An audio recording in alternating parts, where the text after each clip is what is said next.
Impedance of the antenna has both real and imaginary parts. Real part is the resistance, while imaginary parts are the reactances. Reactances can be either inductive or capacitive. Both are out of phase with the resistive component of impedance. Between the two, they are 180 degrees out of phase. Inductive reactance is taken as positive and capacitive reactance as negative. If the antenna is shorter than the resonant value of the frequency, it has capacitive reactance. An antenna which is longer has an inductive reactance. Smith chart represents inductive reactance above the center line and capacitive reactance below that. One end of the horizontal line represents short, while the other end represents the open circuit condition. Radiation resistance of the antenna under test is somewhere in between. Center point represents 50 ohms radiation resistance. These are well illustrated during the recall of calibration of the NanoVNA as discussed earlier. It is always nice to have verification of calibration on NanoVNA. Method of verification is detailed here. From the menu, select Display and activate the Smith chart alone and remove all other tracings to avoid clutter on the screen. Recall the saved calibration from the micro SD card as discussed earlier. Then connect the open SMA connector to port 1. The marker should be seen at one end of the Smith chart as shown here. Remove the open SMA connector and connect short SMA connector instead. The marker will be seen at the opposite end of the Smith chart. After that, remove the short SMA connector and connect load SMA connector in its place. Now the marker can be seen at the center of the Smith chart. Reference Absolute Beginner's Guide to NanoVNA by 9 Alpha to Juliet Kilo. Each of the circles on the Smith chart represent resistances. When the graph is above the horizontal line, we have inductive reactance. Points below the horizontal line show capacitive reactance. The green curved tracing represents the variation of these parameters according to the frequency range selected. The frequency at which the graph intersects the horizontal line is the perfectly tuned region where there is only resistive component and no inductive or capacitive component. At the top of the NanoVNA, resistive and reactive components of the impedance are displayed in green color. Corresponding frequency is displayed in white color. Displayed value of reactance changes from capacitive below the horizontal line to inductive above that line. This is the Smith chart for my 80-meter antenna. I have set the frequency range from 3.5 MHz to 3.7 MHz. That is the 80-meter band in our region. And currently the marker is at 3.7 MHz. And this is the graph, Smith chart. Values above this horizontal line will be inductive and values below will be capacitive. So at 3.7 MHz it is showing 15.5 resistive component and inductive component can be seen here 30.5. that is J is the imaginary number and 30.5 ohms. Watch the change in values as I move the cursor. You can see the change in values as the cursor moves along the graph.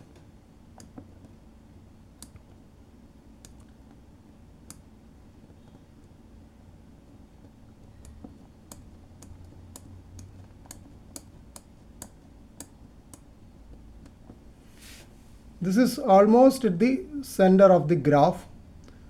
There you can see that reactive components are minimum, resistive components are maximum. But this is not the ideal situation. I have resistive component impedance as 101. I would have been happy to have it at 50. That's 50 here. This is 101, much higher. So the antenna is not ideal, and that I obtained at 3.548. That is the minimum reactance value is at 3.548 megahertz. That will also probably correspond to the value of minimum SWR for this antenna. Now I have added SWR tracing along with it, and you can see that the yellow tracing is the SWR tracing, and green tracing is the Smith chart.